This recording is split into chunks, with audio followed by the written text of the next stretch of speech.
Morning, everyone. Today we're going to talk about motivation, what motivates people, and common mistakes teachers make in motivating students. This presentation focuses on teaching guitar to new students without experience on the instrument. Still, I feel these methods can translate to teaching beginners other instruments too. To begin with, let's look at the definition of motivation.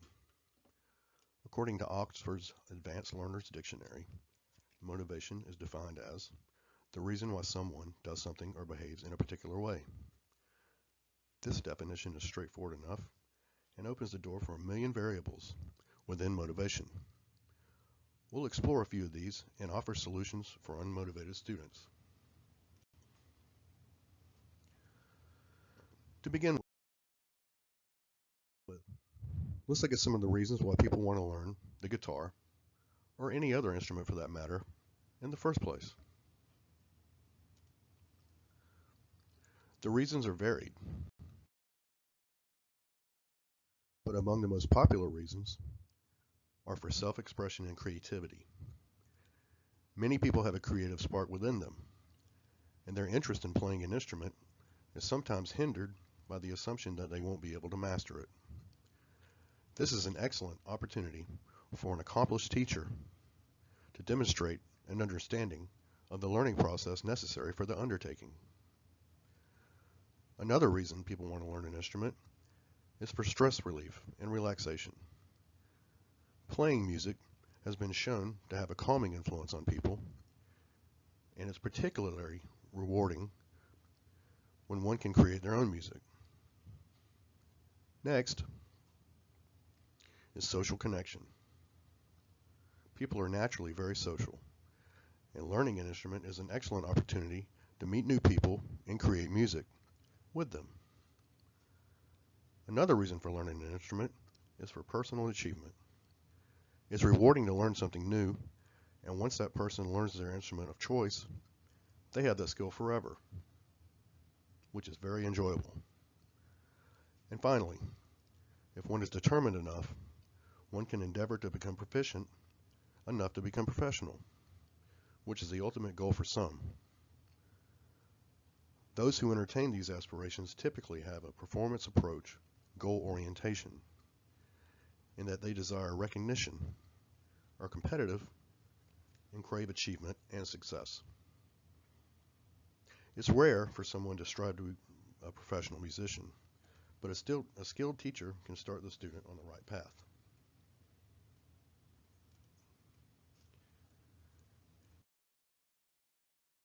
In the case of teaching new students the guitar or any other instrument, one must consider what makes a good teacher and be mindful of the wealth of potentially negative teaching methods that can be unfortunately drive-crushing to a new student learning a new instrument.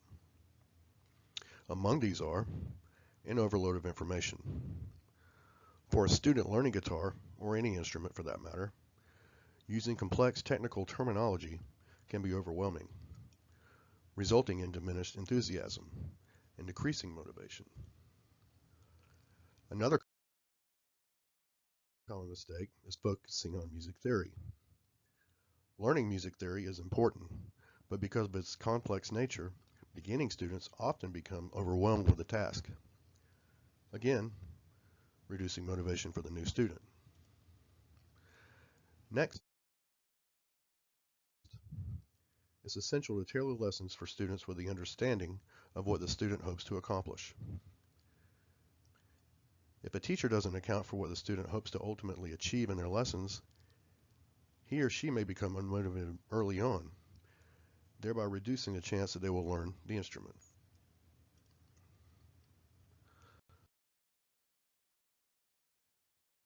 Some more potentially negative teaching strategies include skipping fundamentals, neglecting ear training, a focus on technicality. A focus on technicality alone, without the element of expression, can be very detrimental to beginning students, particularly if they desire to play the instrument to express themselves, without the interest of being technically based virtuosos. Another one is being too rigid with expectations. It's important to remember that each student learns at their own pace, and your goal as a teacher is to help them develop, regardless of their learning speed. Some other considerations regarding common teaching mistakes with new students include focusing too much on mistakes by the student, a lack of feedback, as well as ignoring mental blocks the student may be experiencing.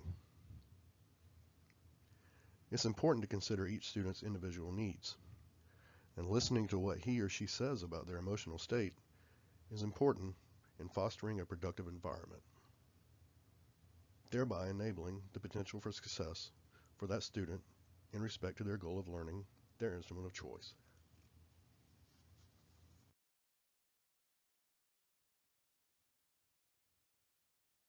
Now that we've identified some common and potentially negative teaching techniques for teaching new students a new instrument,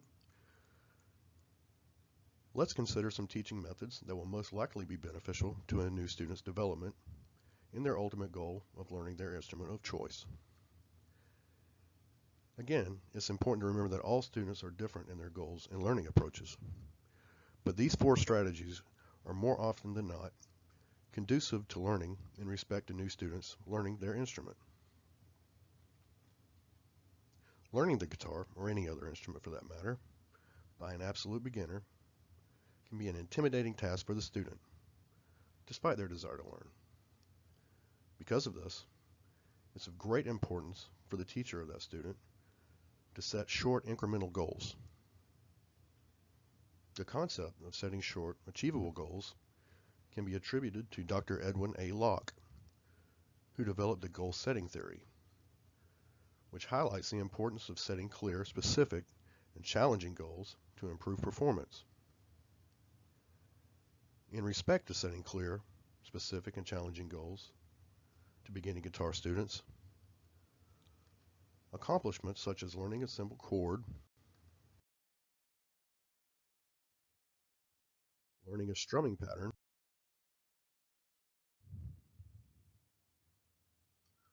or even playing a short melody fills the student with a sense of accomplishment, thus increasing motivation. It's important to consider that according to the goal orientation theory, the 2 most common personality types to most likely desire to learn guitar or another instrument are mastery-oriented and performance-oriented. An identification of the student's personality type can be crucial in determining the teaching method most beneficial to that student. Mastery-oriented students will ignore mistakes and endeavor to immerse themselves with learning the instrument. Therefore, they may desire to challenge themselves with lessons at a difficulty beyond their abilities at the time. While performance-based students will most likely benefit from easy short-term goals to maintain motivation enough to continue their lessons. A recognition of these personality types in your students is paramount to the design of your teaching method and interest of constructing curriculum in respect to their varying motivational interests. Next, making the lessons relevant to their interests is of utmost importance. Using a one-size-fits-all approach to teaching the guitar, or any other instrument for that matter, is particularly counterproductive in that it shows that you haven't taken into account what the student's musical interests are, which is a significant reason they began the lessons to begin with. From working with my musical partner, a drummer wanting to learn guitar, I found that my teaching method was not beneficial in the least. My beginning teaching method was to teach him basic scales, which had no context in respect to what he was wanting to play, which is primarily rock-based music. My assumption that teaching scales was the correct first step in teaching someone the guitar was highly short-sighted in that I overlooked the very reason he wanted to learn in the first place, which was to be able to play songs he enjoyed and create similar music.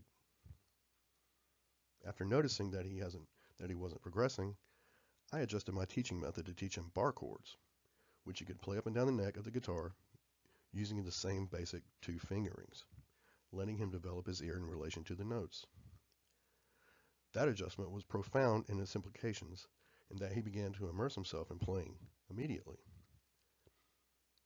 That confidence inspired him to desire more complex chords, which I was happy to show him. Ask your students what music they like and what songs they want to learn to play. In recognition of their interests, present them with a version of a song they mention. Compose a version that is the same but not as advanced if necessary, and let them learn to play it. This technique will create a sense of accomplishment for the student and develop confidence that he can play the same music as their favorite artist.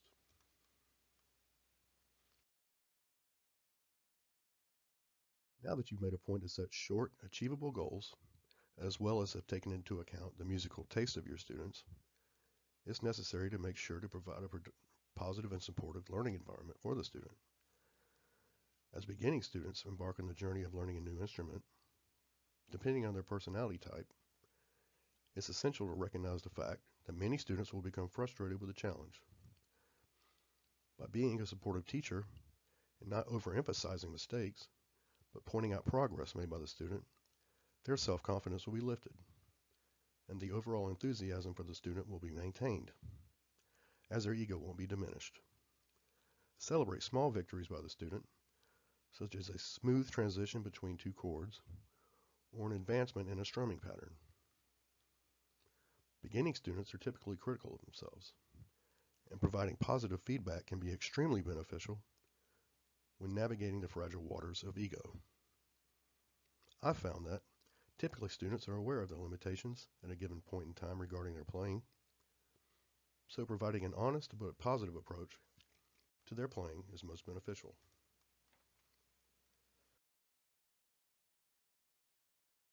The last element in being a good music teacher for the guitar is one that is most often overlooked, but maybe the most important, and that is to make the lessons fun for the student. The desire to begin lessons on their own volition is in stark contrast to being forced to take lessons, and should be treated as such. I'm sure we've all seen or heard depictions of ultra strict and sometimes abusive music teachers in films or in books, and this association has undoubtedly done nothing positive in terms of enticing new students to take lessons on a new instrument by a stranger. To create a more creative atmosphere, use backing tracks, jam sessions, and play along with your students. That will encourage them to demonstrate what they've learned, and a stagnant lesson will be replaced with a fun exercise.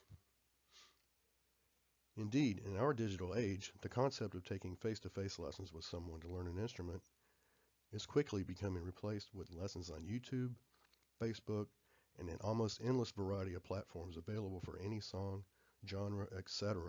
a beginning student will want to learn. By incorporating fun and interactive lessons, you will have created a niche that the streaming platforms can't compete with. And by correctly understanding the student's needs, strengths, and weaknesses, you've set yourself in a position to be the best teacher for that student.